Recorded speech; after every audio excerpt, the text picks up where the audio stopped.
Hey guys, I wanted to make a video and explain real quick the top 6 steps I always take when I'm meal planning for the week for 21 Day Fix.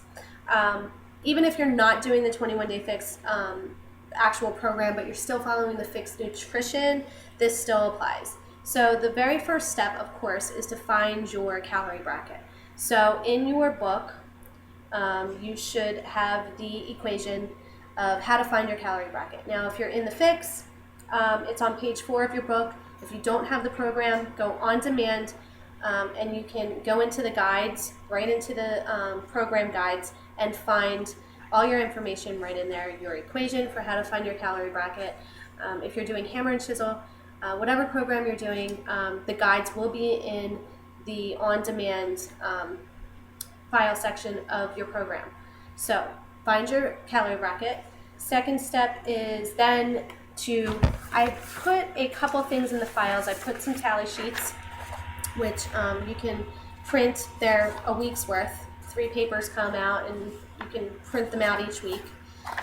It just gives you a little visual if you need a little more help. And you like that actual physical act of checking things off to make sure you have your meal plan in order. I also added a 7-day meal log, which it's just a little helpful visual again. You can use a notebook, you can use a scrap of paper, you can use a napkin, whatever you want to write on, doesn't matter.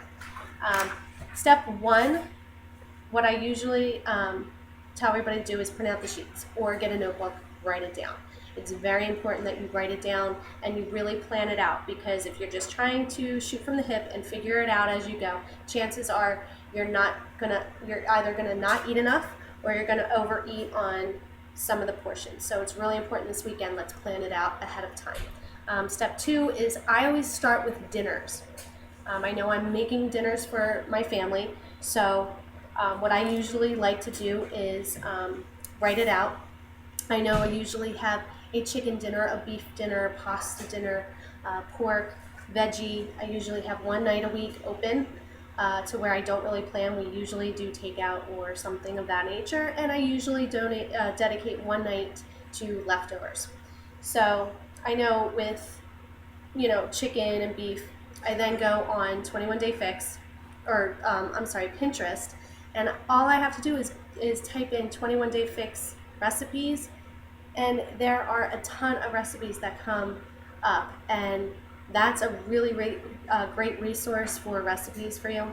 And now when I'm cooking for a family of 5, but I always like to try to cook extra, because once you're cooking a healthy dinner and it's filling into the portions to your portions, you can have it for lunch.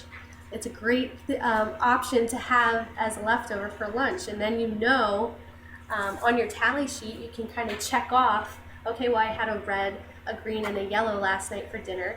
I'm having the same for lunch tomorrow, a red, yellow, and green. So that's step 2, is you start with dinner. Step 3, I always know also when I'm going to have my shake. I know I'm going to have my shake every single day. So that is a given red. And I also know that I'm going to add fruit to it, because fruit for me is hard to eat. It's hard for me to get in. I'm not a big fan of fruit. So I just shove it in my shake. And guys, if you're not a big fan of vegetables, shove it in your shake. There's no rule saying that you can't combine a lot of different portions into one meal. So it doesn't matter what calorie bracket you are in. Even if you're in the highest calorie bracket and you have to have 6 portions of vegetables or whatever it is, that's fine. So you double up. Throw some spinach in the shake. You can mix and match and throw vegetables in anywhere. My step 4 is I always make enough dinner for leftovers, and that way I can put it on my tally sheet and know what I'm having.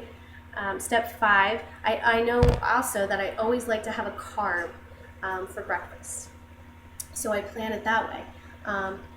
I'm a big advocate of simplifying everything. Don't overthink this. I will have a whole grain waffle every morning with peanut butter and a half banana. I'm fine with that. That is just something that I mindlessly pop in to the toaster oven, and I know that that's what I'm having before I work out. And then whatever's left after your dinner, after you plan out your dinners and your lunches, leftover lunches, and then your shakes, and then your breakfast, whatever's left over, that's what you fill in for your snacks. So I hope that helps kind of simplify everything, give you a starting point. Concentrate on dinners, because once you get your dinners out of the way and you can change up your dinners, and dinner is something that you look forward to, your meal of the day that you look forward to, everything else is just kind of, let's just term it eating for purpose. And then our one meal dinner is more of a pleasurable dinner, and we can, you can kind of invest a little more time and effort into it, because then you're having that for lunch the next day as well. So those are my top 6 tips for meal planning. I hope that helps. If you have any questions, don't hesitate to ask me or Christina. We're totally here for you, and we've been doing this for a while, so don't hesitate to ask, okay?